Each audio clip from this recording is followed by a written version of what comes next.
Hey guys, my name is Miska and welcome to Overwatch Central. Today's video is discussing all the things pointing towards what could be next in the Overwatch universe. There's some speculation, but we do actually bring up a lot of things that you may have missed over the course of the year, so yeah, enjoy the discussion. So we're here today to kind of talk about the future of the game, but also from a lore perspective, following up on the previous stuff I've talked about on the channel, of course, discussing how the Overwatch universe could be expanding, some comics potentially coming soon, or at least this year. Jeff has talked about that a bunch. And with me I've got kind of an Overwatch lore expert, Hammeh, who's been making Overwatch videos for quite a long time. Yeah, feel free to introduce yourself. Yeah, always a pleasure to pop by Overwatch Central. Yeah, I've been making videos a long time alongside you fine gentlemen as well, hasn't it? God, I can't believe it's been like 3-4 years now. Blimey, time flies. Yeah, no, it's things are happening, and like especially right now, there's a lot of things happening in the game, in the community, like not just from a gameplay perspective, but of course just as a whole, we are expecting more things to come too. Like I said earlier this year, J. Allen Brack mentioned this whole introductory Overwatch universe expanding, and since then we've had more and more expansion of Talon lore, especially with that short story from Baptiste and other things like that. Where do you kind of see lore heading overall with Talon and Overwatch? Where do you kind of like want to see that, at least judging from where we're at right now? Yeah, it's been very interesting. I mean, you can almost go back to, as you mentioned in the great video you did the other week about First Strike, and that has been kind of a turning point where Blizzard at one point had 100 pages of seemingly drawn and written comic of the story of the first Dominic Crisis, and it was being announced, promoted at San Diego Comic Cons, in fact right up until just after the Blizzcon when we were told it was cancelled. That seemed to be a point where they were really fleshing out the backstory of Overwatch lore a few years ago through sort of written media, through things like comics and things like that. We then saw the introduction of the Archives event and jumping into Overwatch's past. We, as you also mentioned recently in your video, have had a look at Reunion last year with an animated short that moved the story forward a little bit, introduced Echo as a character as well. So if I was going to put my money on something, I'd say that we've seen the story maybe developed a bit more in terms of looking at the past through a bit through hero releases, but also through things like the Archives event.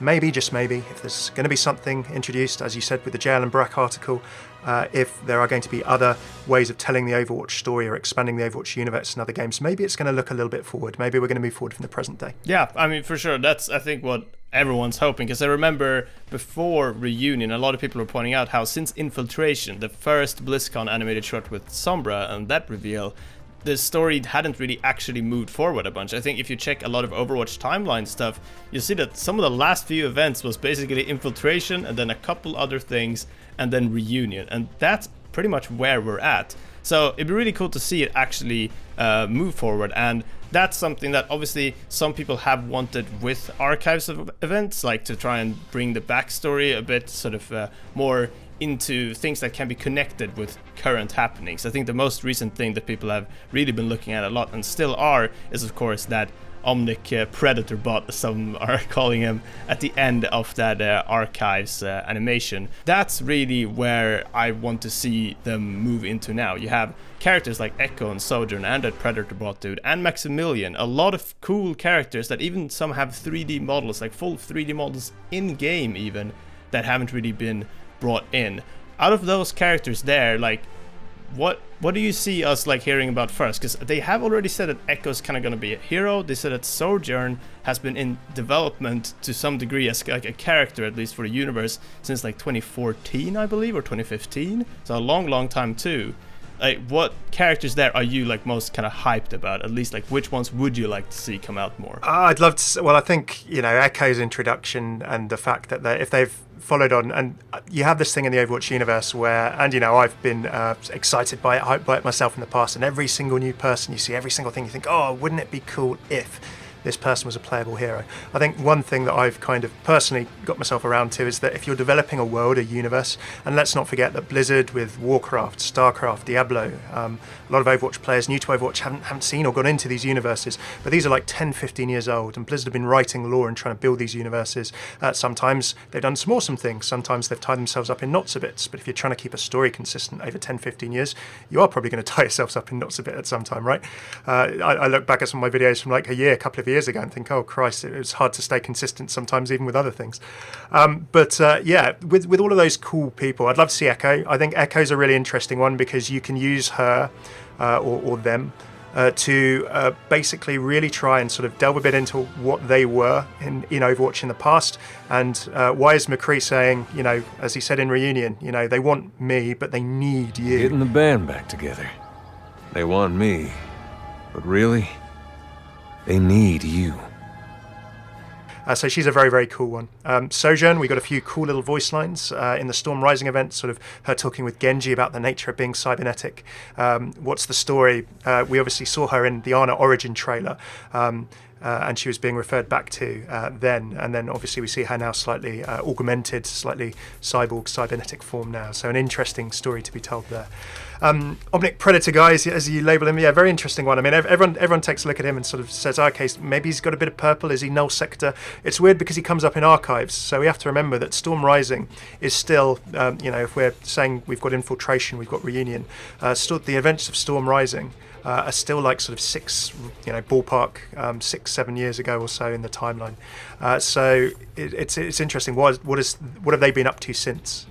They could still come as a hero. So so many interesting characters. Junkertown Queen. Let's not forget her as a someone who people would love to see and things like that. But I think there's this balance that Blizzard have got to get, and obviously we as a community, like if yourself or myself, we love the story and things like that. Not every character can be a hero. When you're making a universe, there have to be people who live in that universe and put an edge around the jigsaw of that universe as much as being front and center stage. So many cool characters. Who would you like to see most personally? I mean, honestly, I'm just hyped to find out more about Echo's actual sort of purpose and like what they've done for Overwatch in the past, because they clearly have a very strong history, and judging from how most of the story is obviously based around the Omnic Crisis, the first and the second one, and resolving those, and how they started and how they were resolved, and there's a lot of sort of mystery there and a lot of untold stories and just overall I guess ways to wrap it up, and then how Talon obviously come into it and what they actually want to do. Like Talon's overall goal has obviously not been introduced.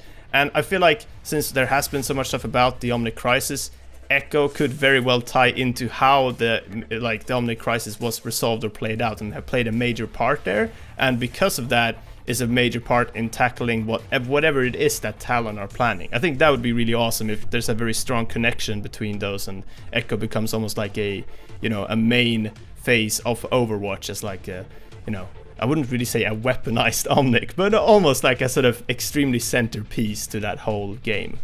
Would be really cool. Well, I mean, you talk about weaponized Omnics, but I mean, let's not forget that one of the big burning questions, as it were, was sort of how did the first Omnic Crisis come about? And it's been mentioned recently that people are dying in Russia, and Russia is fighting another war against a bunch of Omnics. That's never really been hugely gone into, but ever since Recall, it's basically, in terms of animated shorts and things, there've been sort of references. Look, Omnics are doing weird things again, and that's been ever since Overwatch actually released, and the Recall, and then of course you could just jump straight back into Sombra's release and that whole Sombra conspiracy web diagram. So it's like you mentioned earlier, Miska. There are so many threads.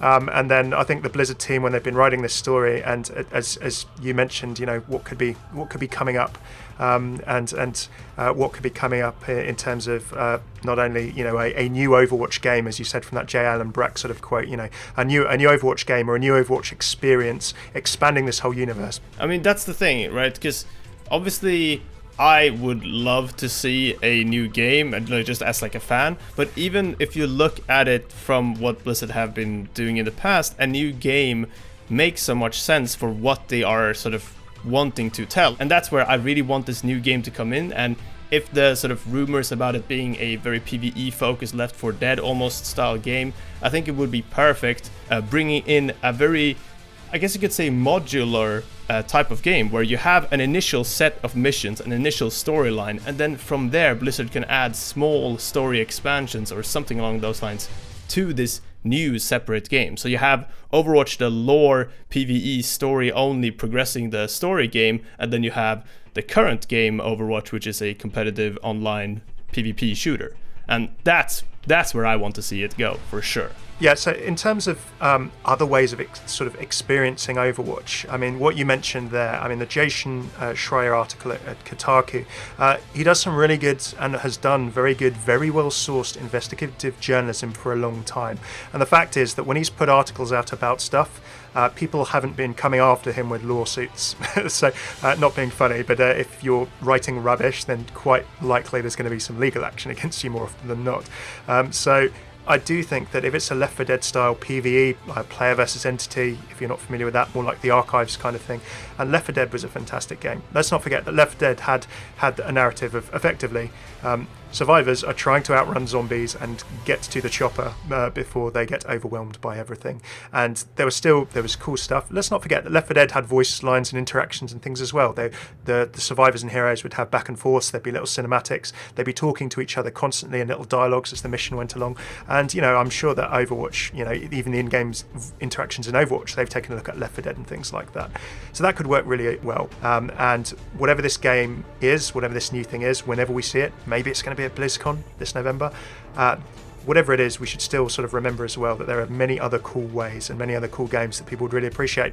I mean, hey, if you said to me, Hammeh, 15 quid for something like a Telltale Tales from the Borderlands, Game of Thrones, the Batman games, Back to the Future, but do one of those for Overwatch, I'd be like, yeah, I'll sign up for that. Yeah, I don't think you're alone thinking that either, definitely. If it's about the Archives thing, if you think about it, Archives works as a great marketing, just a great marketing material and way to almost promote that way of playing Overwatch, that PvE style way, which is clearly popular. The number one complaint about it is that there's not enough of it and it's not done in like a complex enough way, right? And if they can nail that with a new game, I would totally see so many people just pouring into that. I think that's the most realistic way to look at it too, because it's pretty easy to kind of dream away about what we want to see with it, but at the end of the day, we have these different things that have kind of insinuated that Overwatch there's another Overwatch style project at Blizzard. There's something happening in terms of story and stuff, but it's been on hold for a very long time, and they're really holding back on trying to progress the current Overwatch story. Those things combined just scream that there is going to be something new at some point that helps progress Overwatch lore and does that with like a sort of new experience and a new way to experience that. I think that's the part that I'm really excited about. We could be seeing something here a bit sooner in September or in the back to school period that Jeff talked about not too long ago on Seagull's stream. Late summer. I don't know if it's late summer, early fall. I don't know when the seasons change, the official date. But there's something very cool happening around that time period. I do wonder what that could be, but even if that's just like a smaller, sort of lore bite of any kind really that hints at what's next, I would be super happy with it. I can even see something like a new map, like say they would normally add that around this time of year, right? Then adding that later on, but having that map be a place that we don't know at all, but somehow it helps with hinting at what's next. That would be awesome too. Imagine kind of discovering lore in a map and discovering that map together with, I don't know, a blog post or something like that gives a bit of backstory to what that map is. Could be a great way to just introduce players to this new sort of environment for the next game or the next Overwatch experience. I think there's a lot of things they can do with it. Let's just hope they actually explore those paths, because I'm getting a little bit tired of waiting. I want some new lore. I need something fresh soon, please. That'd be really cool. And said, I think it's a really good point you've made actually about, I think it was even a few months ago, Jeff was sort of saying, it was an interview with Stylacer, I think that he did over on Unit Lost. He's basically said, we're going to mix things up a bit, and they have mixed things up. We have seen the workshop, we have seen Roll Queue, we have seen a little bit of a change with these summer games and Sigma and his announce and things like that.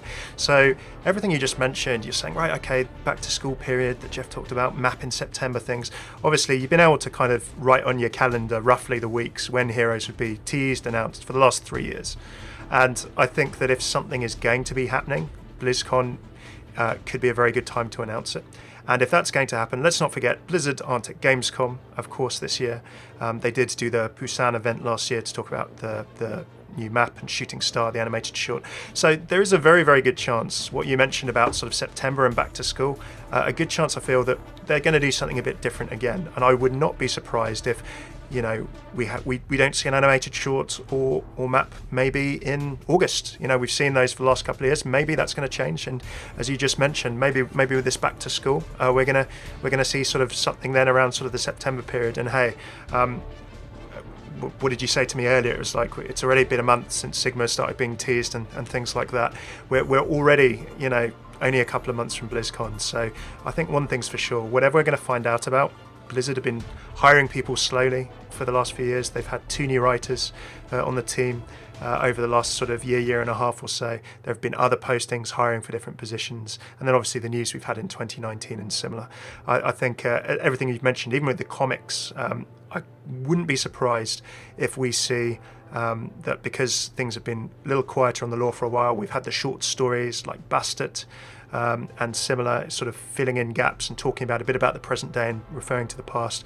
It's maybe Blizzard keeping their tinder dry, so they light a fire of lore later this year. Definitely, yeah. Sounds like something from Dark Souls, I think.